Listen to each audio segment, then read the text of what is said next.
할렐루야. 아멘. 자, 세일을 위하여서 여러분 주일 설교 픽처링을 제가 좀 영상을 찍겠습니다. 유튜브를 안 하니까 이런 거라도 이제 해가지고 뭐 좋은 것 같아요. 그래서 우리 성도들만을 위한 영상을 제가 이제 좀 찍으려고 합니다. 그래서 이번 주 이제 설교 말씀 우리가 알다시피 안진뱅이 신앙에서 걷고 뛰는 신앙으로인데 이거를 통해서 여러분이 셀을 할 때 도움이 되셨으면 좋겠어요. 이번 주 뭐 셀이 없지만은 말씀을 다시 한번 좀 정리하면서 이런 것들이 포인트다라는 것들을 제가 좀 나누면 좋겠습니다. 먼저 벌것이 서론적으로 이스라엘 민족을 향한 기적의 메시지, 그죠? 이스라엘 자체가 안진뱅이다라는 거예요. 그리고 우리 각 사람이 이스라엘이라는 거죠. 그래서 내 믿음의 상태를 분별해야 된다는 거예요. 내가 지금 안진뱅이 상태인지 아니면은 걷는 상태인지 이런 것들을 잘 분별하여서 우리는 그냥 전진이 없는 믿음이 아니라 전진이 있는 믿음, 신앙이 성장이 있어야 된다는 거죠. 왜냐면은 이제 여기 성전 미문에 앉아있는 안진뱅이는 뭘 나타내냐면은 안진뱅이, 신앙의 안진뱅인 거예요. 신앙 성장이 없어요. 맨날 그 자리에서 그 자리에 있는 거예요. 그러니까 우리는 이 자신을 보시는 눈이 있어야지 내가 안진뱅이 같은 신앙에서 걷고 뛰는 신앙으로 우리는 나아갈 수가 있다는 것이죠. 그래서 끊임없이 다가오신 주님을 받아들여야 된다. 요한복음 1장 12절의 말씀처럼 영접한 자고 그 이름을 믿는 자에게는 하나님의 자녀에게는 권세를 주셨다고 했던 것처럼 이것은 현재 진행형이에요. 계속적으로 다가오신 주님을 받아들일 때 그때마다 우리에게 자녀의 권세가 나타나게 되는 거예요. 물론 이제 본질적으로 우리는 자녀의 권세가 있죠. 하지만 날마다 주님을 영접해야 된다는 거예요.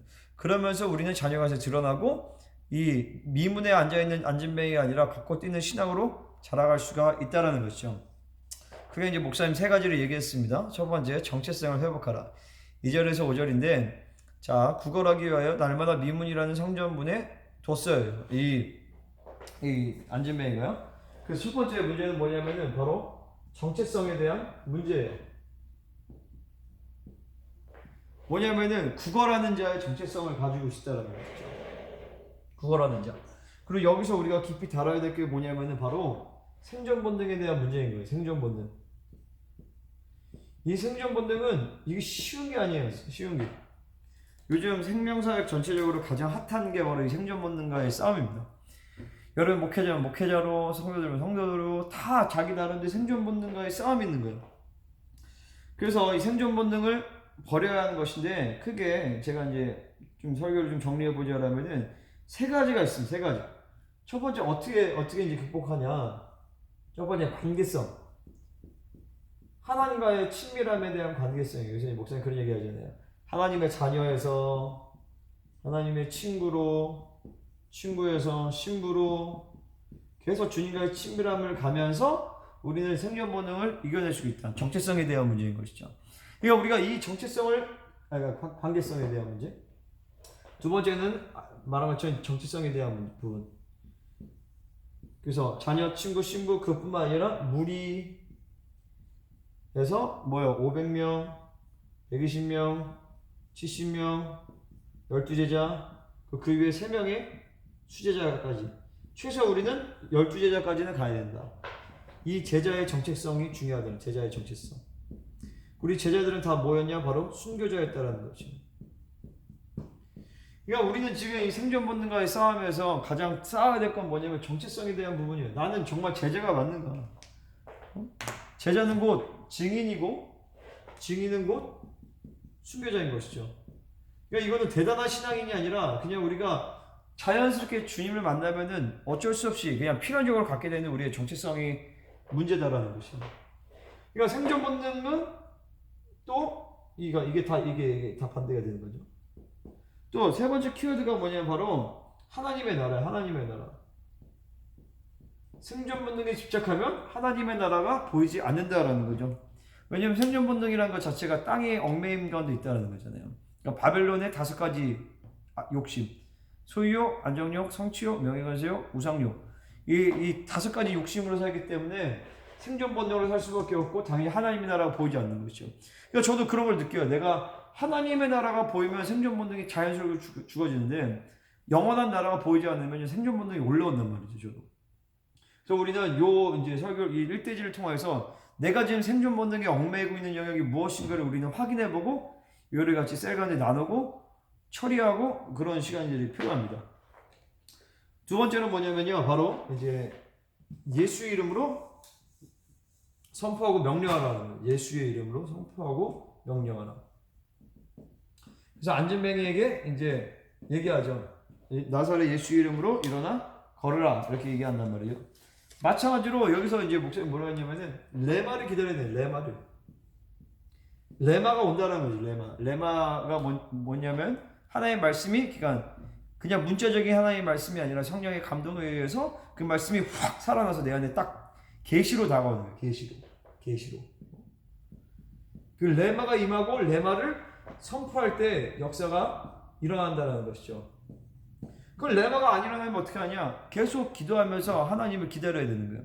그래서 이제 그런 얘기 했잖아요. 방금 어떤 선교사들이 무리를 걷자 하고 걷는데 다 빠져 죽었다. 왜냐면 레마가 임하지 않았기 때문에.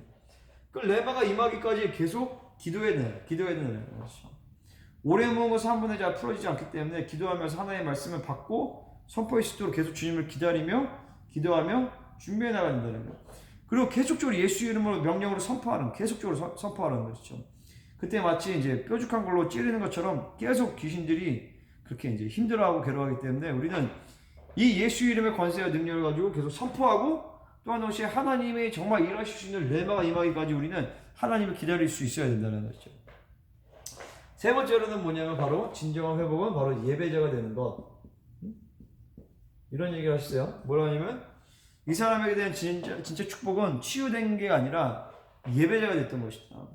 왜냐면 이제 그 치유가 돼서 이제 성장 안으로 들어가게 되죠. 그 전에 불구자니까 못 들어갔지만 이제는 들어갈 수가 있게 된 거예요.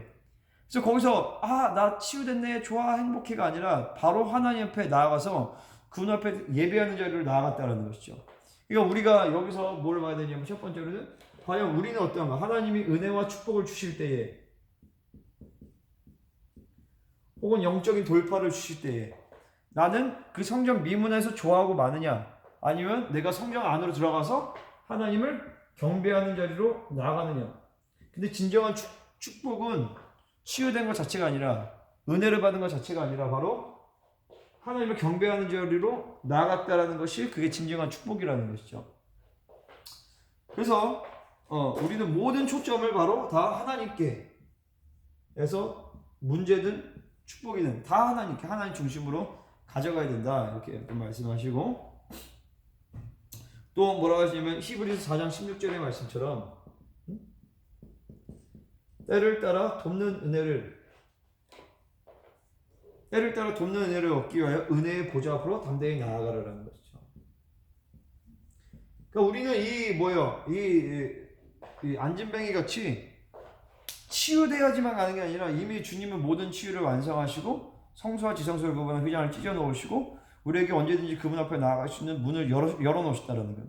근데 그럼에도 불구하고 나아가지 않으면 안 된다는 것이죠. 계속 주님 앞에 나아가서 그 지성소에서 우리는 예배하고 지성소에서 말씀을 듣고 지성소에서 하나님 앞에 무엇인지 담대하게 구할 수 있는 것이고 지성소의 모든 삶을 이끌어가야 되는 것이 바로 우리의 본질적인 예배자의 자격이다라는 것이에요. 그래서 예배자에 대해서는 이 두 가지 모든 것을 하나님께 영광 돌리고 또 두 번째로는 은혜의 보좌를 담대히 나아가는 것이고 이 예수 이름을 선포한다라고 해서 첫 번째는 뭐냐면 레마가 올 때까지 우리는 하나님을 기다리고 기도하며 끊임없이 추구해야 된다. 또 뭐요? 또 한 가지는 뭐요? 바로 계속 예수 이름을 선포하고 명령하면서 귀신들을 괴롭혀라라는 거예요. 귀신들. 하나님 일하실 수 있도록. 관계성에 대한 부분에서는 정체성에 대한 부분, 관계성에 대한 부분. 자녀, 친구, 신부, 무리 500명, 120명, 70명. 그리고 또 뭐요? 두 번째 정체성에 대한 부분. 내가 제자의 정체성. 하나님의 자녀의 정체성에 대한 부분. 세 번째는 뭐냐? 하나님의 나라가 우리 가운데 잊혀지면은 생존 본능으로 살아갈 수밖에 없다.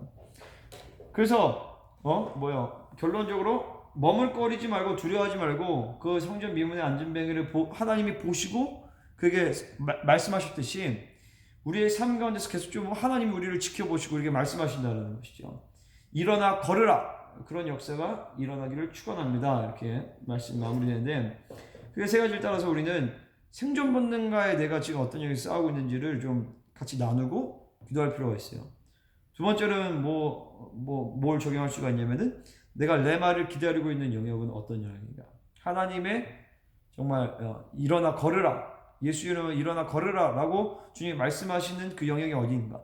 그러니까 이거를 우리가 많이 그럴 수도 있어요. 뭐냐면은 많이 놓치고 있는 영역들, 아니면은 잊어버리고 실망하고 하나님 더 이상 안 하실 거야 라고 하면서 하나님의 레마를 기다리기보다도 하나님의 레마를 포기한 영역들이 분명히 있을 거란 말이죠. 그런 것들을 한번 나눠보세요. 불신 가운데 있는 영역들. 그래서 계속 그 불신으로 인해서 성전 미문에 앉아있는 시간이 길어지는 거예요. 세 번째로는 내가 하나님의 영광을 돌리지 않고 하나님의 영광을 빼앗는 영역이 혹시 어디 있는가. 그리고 또 한 가지는 뭐야? 내가 하나님 앞에 담대히 나아가고 있는가. 이런 것들을 좀 나누면서 이 안진뱅이 신앙에서 걷고 뛰는 신앙으로 다 같이 나아갈 수 있는 그런 한 주가 되기를 예수님의 이름으로 축원합니다. 하나님, 우리 모든 성도들 가운데 정말 이 말씀이 우리 가운데 실체가 되어지게 하시고 말씀이 깨달아지게 하시고 말씀이 삶 가운데 적용되게 하여 주옵소서. 성령님, 이 말씀이 우리 내주하시는 성령님께서 계속적으로 깨닫게 하셔서 그 말씀으로 운행되게 하시고 말씀이 적재적소에서 살아 숨쉬게 하여 주옵소서. 그리고 주님, 그것들을 놓고 기도하고 함께 나눌 때 또 새로운 은혜가 부어지게 하시고 돌파되는 역사가 우리 성도들의 모든 삶과 가정과 영역 가운데 이번 한 주간에 일어날 수 있도록 성령님 축복하여 주옵소서. 감사드리며 예수님의 이름으로 기도합니다. 아멘.